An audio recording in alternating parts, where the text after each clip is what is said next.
अब देख लेते हैं सेकंड क्वेश्चन।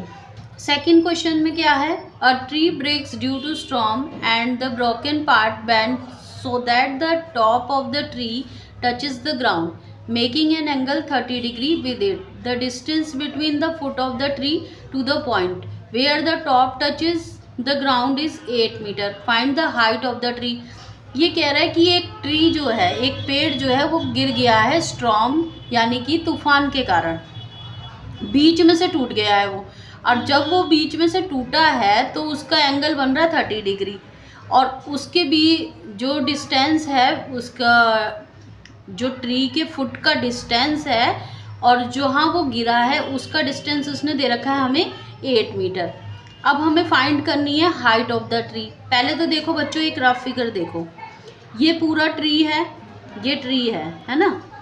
अब ये ट्री अगर तूफान आता है तो ये ऐसे करके बेंट हो गया है, ये आधा ट्री तो ये रह गया है, आधा ट्री ये रह गया है ना। यानी कि इन दोनों को हमें बताना पड़ेगा, और इससे दूरी 8 मीटर दिखा रखी है। तो हमें तो मेन ये तीनों चीज़ें चाहिए ना, हमें ये तो चाहिए ही नहीं।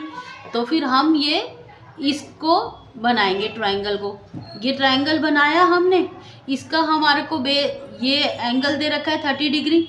अब एंगल के सामने वाली क्या होती है, परपेंडिकुलर होती है, परपेंडिकुलर। और ये क्या है, बेस हो गया, और ये हो गया हाइपोटेन्यूस। तो बेस दे रखा है हमें 8 मीटर और एक एंगल दे रखा है। तो अब हम पहले क्या करेंगे, ये दोनों चीज़ें हमें निकालनी है। तो अब हम पहले एक चीज़ निकालेंगे, P निकालेंगे हम पहले, परपेंडिकुलर। अब P और B किस में आता है, P और B आता है tan थीटा में, परपेंडिकुलर अपॉन बेस होता है ना। तो अब हम लिखेंगे इन ट्राइंगल ABC, हम इनको नाम भी देंगे बच्चों, और इनको नाम दे के ही उस हिसाब से लिखना है। पहले हमें लिखना है इन ट्राइंगल ABC, AB क्या दिया हुआ है 8 मीटर।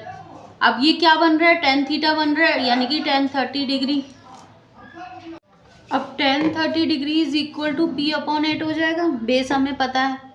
तो tan 30 डिग्री की क्या वैल्यू होती है, 1/√3। ये आपको पता ही है, आपने पिछले चैप्टर में किया है ना। तो 1/√3 किसकी इक्वल हो गया, P अपॉन 8 के।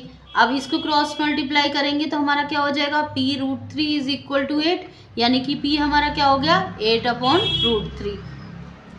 अब हमारे को P तो पता चल गया, अब हम क्या निकालेंगे, हाइपोटेन्यूस। हाइपोटेन्यूस का फार्मूला क्या होता है, पाइथागोरस थ्योरम लगाएंगे। By using Pythagoras theorem h² is equal to P² plus B²। ये आपको पता ही है, पिछले चैप्टर में हमने सीखा ही है ये सब, और 9th में भी आपने सीखा है, सब क्लासेस में आपको पता ही है कि पाइथागोरस थ्योरम का रूल क्या होता है।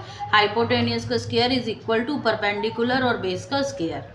ठीक है, तो परपेंडिकुलर क्या है हमारे पास 8/√3, और बेस क्या है 8 है ना। तो ये इसका स्क्वायर करेंगे। अब कैसे निकालेंगे, इसका स्क्वायर करेंगे तो क्या आएगा, 8 64 हो गया, और √3 का स्क्वायर क्या हो जाएगा 3 हो जाएगा, रूट हट जाता है ना जब हम स्क्वायर करते हैं तो। और 8 64 ये फिर हो गया। अब देखो इसको क्रॉस मल्टीप्लाई करेंगे तो हमारा क्या आएगा, 64 प्लस 192 अपॉन में 3। तो क्या आंसर आया हमारा 256 अपॉन में 3।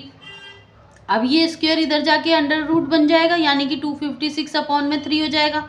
अब 256 अंडर द रूट होता है तो क्या उसको सॉल्व करते हैं तो क्या आता है 16, है ना। 256 का स्क्वायर क्या अंडर रूट क्या होता है 16, और 3 पे वापस अंडर द रूट हो जाएगा।